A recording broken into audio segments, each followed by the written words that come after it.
السلام عليكم.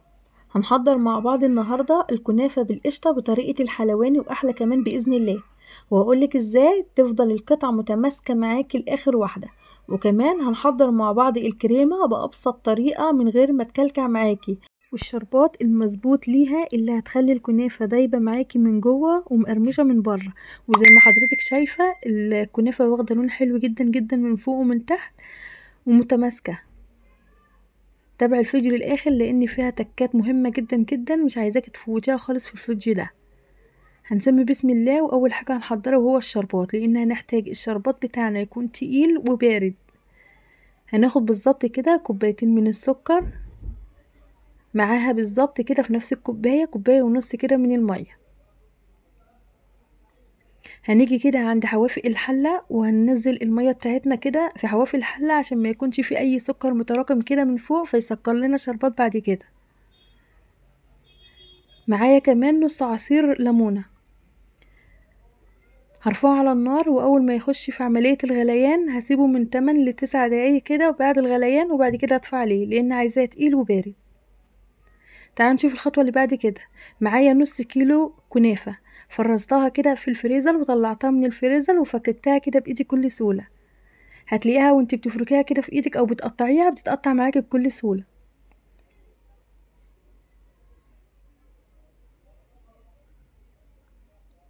ولو لقيتي فيها اي حتت كده مش بتتفكك معاكي، استبعتيها تماما او شيليها.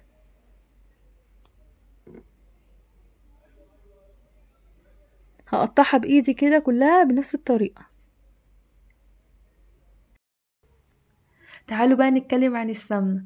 انا مسيحة او مفككة على النار 200 جرام من السمنة، وهقولك كمان انا ما خدتش ال 200 جرام كلهم، وهقولك ليه. هبتدي ان انا انزل السمنة كده على الكنافة، وابتدي ان انا افركها في الكنافة بحيث ان الكنافة تشرب من السمنة كويس.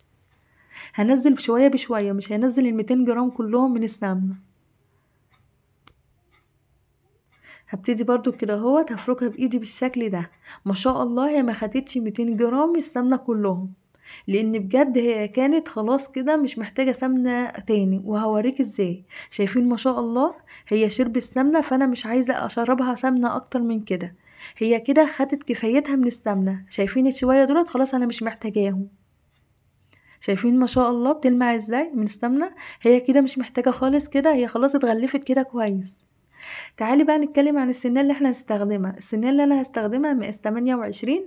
حطيت كده معلقه كبيره كده من السمنه عشان تاخد لون كده خطير زي ما انت شفتيها كده في الفيديو. معلقه كبيره كده من السمنه، وابتدي ان انا اعملها بالفرشه بالشكل ده. جبت الكنافه بتاعتي واقسمها نصين، النص الاولاني طبعا احطه كده واوزعه كده من تحت، بحيث ان كل بقى كده يعني كل حته كده متوزعه كده كويس. وبايدك كده، وهتعرفي الحته مثلا الواطيه الحته العاليه بظبطيها كده بايدك. تمام.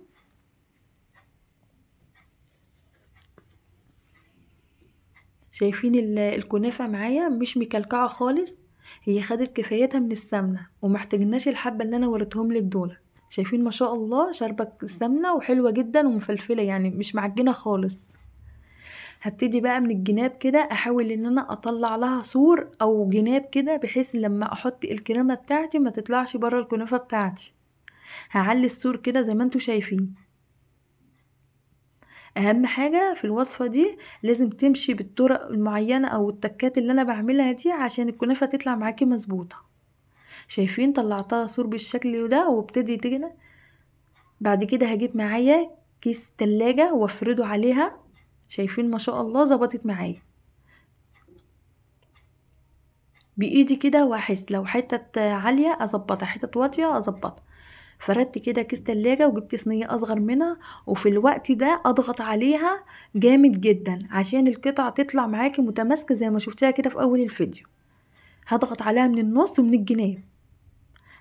تمام. هسيبها بقى، وتعالوا بقى نحضر بقى الوصفة اللي بعد كده اللي هي الكريمة او القشطة بتاعتنا. حطيت دلوقتي بالظبط 600 جرام من اللبن او الحليب بما يعادل بالظبط 3 كوبايات كبار. حطيت كمان 3 معالق كبار من النشا، 3 معالق ونص من النشا. كمان حطيت ضفت كمان 3 معالق كبار من السكر، كانوا مناسبين جدا جدا. وزودت كده كمان معلقة كبيرة كده من القشطة، لو ما عندكيش مفيش اي مشكلة خالص.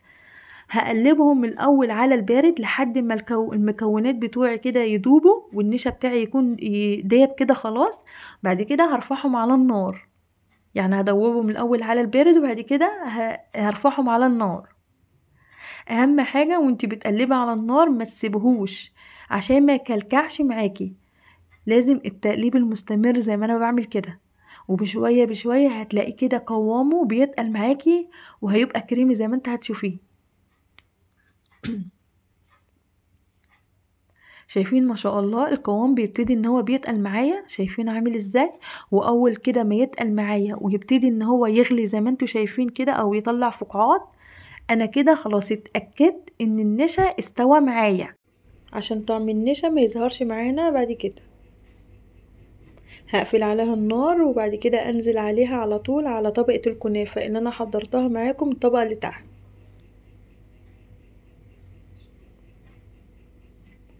شايفين قوام الكريمة ما شاء الله حلو جدا. وهسيبها لمدة 4 دقايق او 5 دقايق تتشمع او تبرد معانا، عشان بعد كده نحط طبقة الكنافة اللي فوق.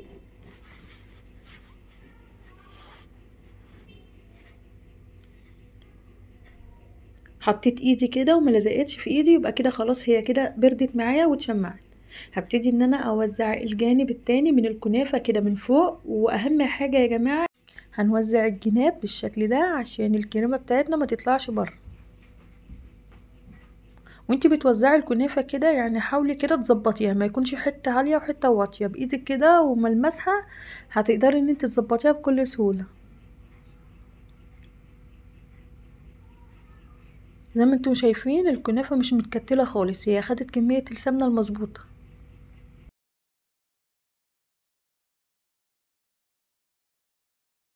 فبتتوزع معايا بكل سهولة.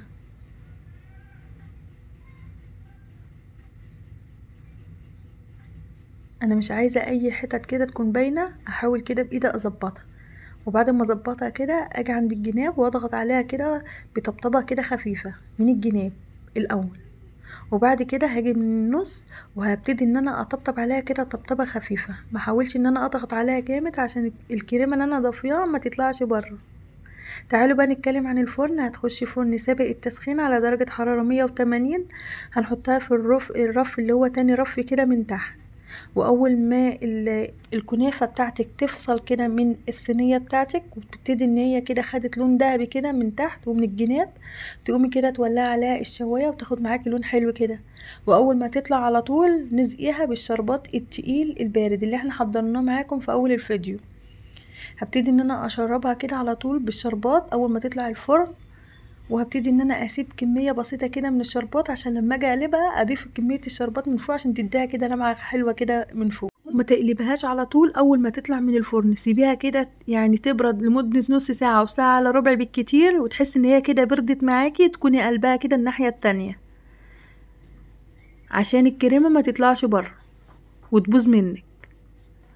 وبعد ما بردت معايا وسبتها بردت خالص قلبتها كده الناحية التانية. شايفين ما شاء الله اللون الخطير اللي انتوا شايفينه ده. نزلت بقى كمية الشربات اللي انا كنت سايباها معاكم، شايفين برضو بتتشرب معايا شربات لان هي ناجحة جدا. وقطعت لكم حتة اهي، شايفين متماسكة وواخدة لون حلو جدا جدا من فوق ومن تحت. القطعة متماسكة حتى لو في اخر قطعة كمان هتلاقيها متماسكة معاكي. حبايب قلبي ما تنسوش لو وصلتوا لحد هنا وعجبكم الفيديو ما تنسوش تعملوا لايك واشتراك للقناة عشان يوصل لكم كل جديد بإذن الله. اعمليها بقى وان شاء الله تطلع معاكي بالتكات المظبوطة اللي في الفيديو وتطلع من ايدك زي العسل. هشوفكم في فيديو جديد، مع السلامة.